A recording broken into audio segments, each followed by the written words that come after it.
നമ്മുടെ വീടിരിക്കുന്നത് കോട്ടയം കൊല്ലാട് എന്ന് പറഞ്ഞ സ്ഥലത്താണ്. ഈ ലൊക്കേഷൻ എന്ന് പറഞ്ഞാൽ വളരെ ബ്യൂട്ടിഫുള്ളായിട്ടൊരു ലൊക്കേഷനാണ്. മെയിൻ റോഡിൻ്റെ സൈഡിൽ തന്നെയാണ് വീടിരിക്കുന്നത്.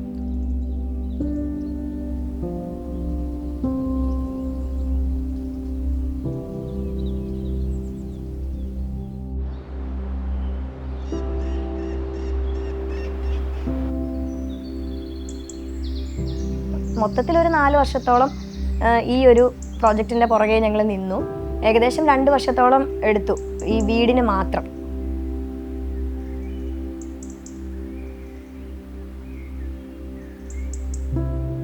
നമ്മൾ മെയിൻ ഡോറ് കഴിഞ്ഞ് എൻ്റർ ചെയ്യുന്ന സമയത്ത് നമുക്കൊരു ഫോമൽ ലിവിങ് ആണ് ആദ്യം വരുന്നത്. ഡബിൾ ഹൈറ്റ് എന്ന് പറയുന്നത് തന്നെയാണ് വീടിൻ്റെ ഏറ്റവും വലിയ ഇത്. ആ ഒറ്റ ഒരു വോളയിൽ അത്രയും വർക്ക്. എന്നാൽ ട്രഡീഷണൽ ആയിട്ടുള്ള തടിയുടെ കളറും അല്ല, മറ്റുള്ള കളറോടെ കൊടുത്ത് ഗ്ലാസ് വർക്ക് കൂടെ ചെയ്തപ്പോഴത്തേക്ക് നല്ല ഭംഗിയായി. ഇവിടെ ഹൗസ് വാമിങ് വന്ന ഓൾമോസ്റ്റ് എല്ലാവർക്കും ഇഷ്ടപ്പെട്ട ഏറ്റവും വലിയ വർക്ക് എന്ന് പറഞ്ഞാൽ വോളയിലെ വർക്കും നമ്മുടെ വീടിൻ്റെ ഡബിൾ ഹൈറ്റിങ്ങുമാണ്. അതിനകത്ത് അതിന് പറ്റിയൊരു ക്യൂട്ടായിട്ടൊരു ലൈറ്റും ഒക്കെ ജിബിൻ തന്നെ ഡിസൈൻ ചെയ്ത് തന്നു. അവിടെ നമ്മളൊരു 12 സീറ്ററിൻ്റെ സോഫ കാര്യങ്ങളാണ് ചെയ്തിരിക്കുന്നത്. അതിൻ്റെ നേരെ ഓപ്പോസിറ്റ് നമുക്കൊരു വടക്ക് കിഴക്ക് ദിക്കിൽ വരുന്ന പോലെയാണ് നമ്മുടെ പൂജാ സ്പേസ് വന്നിരിക്കുന്നത്. അത് ക്ലോസ്ഡ് ആയിട്ടാണ് ചെയ്തിരിക്കുന്നത്. നമുക്ക് ആവശ്യമുള്ള സമയത്ത് മാത്രം ഓപ്പൺ ചെയ്യാവുന്ന രീതിയിലുള്ള ഒരു സ്പേസ് ആണ് അത് കൊടുത്തിരിക്കുന്നത്.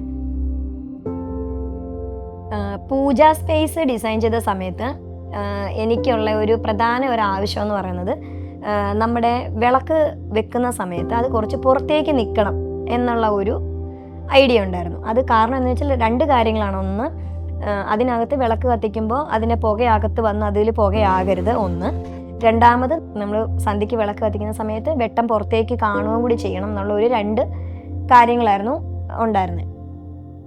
ഇൻറ്റീരിയർ ചെയ്യുന്ന സമയത്ത് നമ്മുടെ ഒരു ഐഡിയ എന്ന് പറഞ്ഞാൽ, കയറി വരുമ്പം തന്നെ നമുക്കൊരു നോർമൽ ഫോമൽ ലിവിങ്, പിന്നെ വലിയൊരു സെപ്പറേഷൻ ഇല്ലാത്ത രീതിയിലുള്ള ഒരു ഡൈനിങ്ങും, പിന്നെ ഒരു ഫാമിലി ലിവിങ്ങും, അങ്ങനെയായിരുന്നു നമ്മുടെയും പ്ലാനിങ്. വലിയൊരു സെപ്പറേഷൻ ഇതിന് വേണ്ട, മൊത്തത്തിലൊരു ഓപ്പൺ ആയിട്ട് കിടക്കണം, കുറച്ച് വലിയ ഹാള് വേണം എന്നുള്ള ഒരു പ്ലാനായിരുന്നു എൻ്റേത്.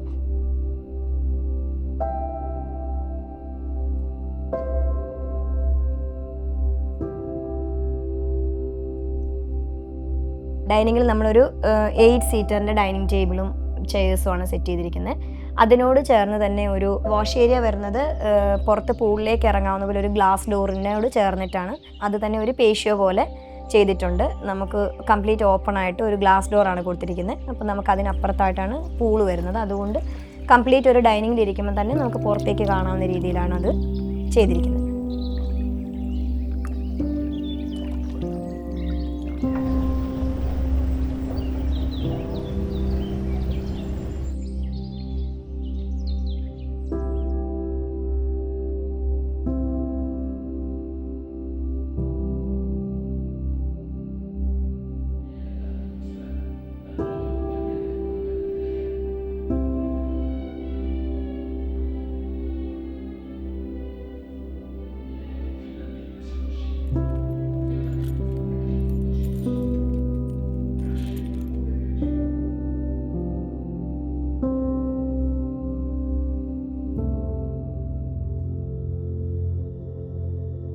കിച്ചണിൽ മെയിനായിട്ട് എനിക്ക് നല്ല സ്റ്റോറേജ് സ്പേസ് വേണം എന്നുള്ളതായിരുന്നു മെയിനായിട്ടുള്ളൊരു കാര്യം. പിന്നെ അത് മാത്രമല്ല, വേറൊരു കാര്യം, എനിക്ക് ഓപ്പൺ കിച്ചൺ വേണ്ടാന്നും ഉണ്ടായിരുന്നു. ഓപ്പൺ കിച്ചണിനോട് എനിക്ക് താല്പര്യം ഉണ്ടായിരുന്നില്ല. നോർമൽ ഒരു കിച്ചൺ, പിന്നെ ഒരു ഷോ കിച്ചണായിട്ട് പണിത് വെക്കുന്നതിനോടും എനിക്ക് താല്പര്യം ഉണ്ടായിരുന്നില്ല. ഉപയോഗിക്കാൻ പറ്റുന്ന രീതിയിൽ തന്നെയുള്ള കിച്ചണും വർക്ക് ഏരിയയും, ആ 2 ഇത് മതി എന്ന് തന്നെയായിരുന്നു ആദ്യം തന്നെ എൻ്റെ പ്ലാൻ. അത് നമ്മളിത് ആർക്കിടെക്റ്റ് വരച്ചപ്പോൾ തന്നെ നമ്മൾ അങ്ങനെ തന്നെയാണ് പ്ലാൻ ചെയ്തത്.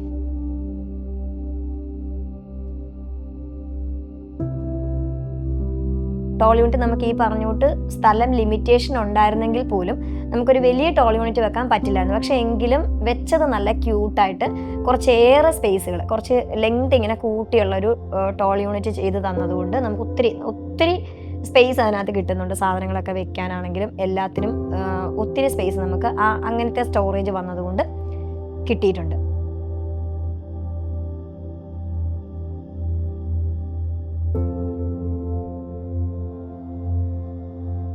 താഴെ 3 ബെഡ്റൂമാണുള്ളത്. കുട്ടികളുടെ 2 ബെഡ്റൂമും ഒരു മാസ്റ്റർ ബെഡ്റൂമും.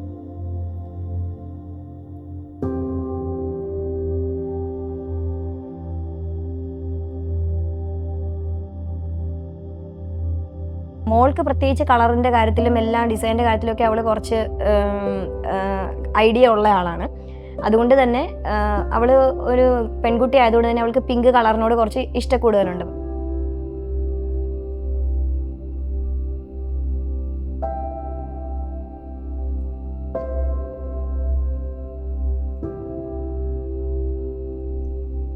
മോൻ്റെ റൂമിൽ അവനൊരു ബ്ലൂ ഷെയ്ഡാണ് പറഞ്ഞത്.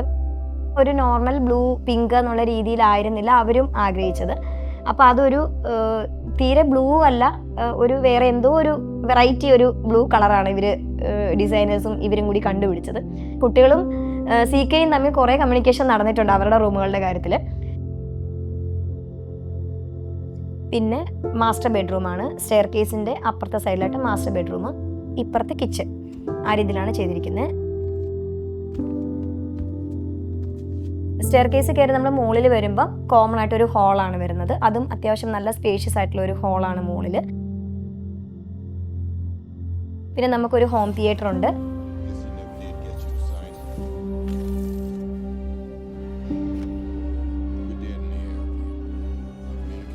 അതുകൂടാതെ നമുക്കൊരു ബാർ റൂമും കൂടി വരുന്നുണ്ട്. ഇത്രയാണ് മുകളിൽ വരുന്നത്. ഞങ്ങൾ ഈ വീട് ഡിസൈൻ ചെയ്ത സമയത്ത് നമുക്ക് ബാറിനെ പറ്റി ഒരു ഡിസൈനോ കാര്യങ്ങളോ ഒന്നുമില്ല. അപ്പോൾ CKയിലെ ഫുൾ ടീം ഇവിടെ വന്നു. അങ്ങനെ വന്ന സമയത്താണ് അതൊരു ബാറായി മാറുന്നത്. അപ്പം CK അതിനകത്ത് ഒരുപാട് കടപ്പെട്ടിട്ടുണ്ട്. അതിനോട്ട് ആ ഒരു സ്പേസ് വളരെ ഭംഗിയായിട്ട് ചെയ്തു.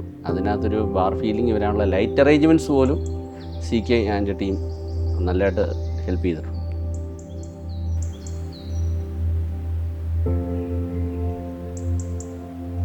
ഇങ്ങോട്ടേക്ക് മൂവ് ചെയ്യുന്ന സമയത്ത് കുട്ടികളൊക്കെ ചെറുതായതുകൊണ്ട് ഞങ്ങൾക്ക് ഈ ഇൻറ്റീരിയറും കാര്യങ്ങളൊക്കെ എങ്ങനെ മുന്നോട്ടേക്ക് എങ്ങനെ പോകും എന്നൊക്കെ ഉള്ളൊരു ടെൻഷൻ ഉണ്ടായിരുന്നു. ഇവരുടെ ഈ ഒരു 10 year റീപ്ലേസ്മെൻറ്റ് വാറണ്ടി നമുക്കൊരു വലിയൊരു ആശ്വാസമാണ്. കാരണം എന്താണെന്ന് വെച്ചാൽ എന്തെങ്കിലും ഒന്ന് സംഭവിച്ചാൽ തന്നെ അവരതിനകത്ത് 100% അതിൻ്റെ റീപ്ലേസ്മെൻറ്റ് വാറണ്ടി തരുന്നത് കൊണ്ട്. പുതുതായിട്ട് ഒരു വീട് വെക്കുന്ന ഒരാളോട് ഉറപ്പായും ഞാൻ CKയുടെ പേരേ പറയത്തുള്ളൂ. കാരണം ഞങ്ങൾ 100% സാറ്റിസ്ഫൈഡ് ആണ്. അവരെത്രമാത്രം ഡെഡിക്കേറ്റഡ് ആയിട്ടാണ് ഇവിടെ വർക്ക് ചെയ്തത്. അതിനകത്ത് എത്ര നന്ദി പറഞ്ഞാലും നമുക്ക് മതിയാവില്ല. കാരണം ഓരോരോ മൊമെൻറ്റുകളിൽ പോലും ഇവിടെ നടക്കുന്ന ഓരോരോ വർക്കുകളിൽ പോലും CKയുടെ ഇൻവോൾവ്മെൻറ്റ് വളരെ വലുതാണ്.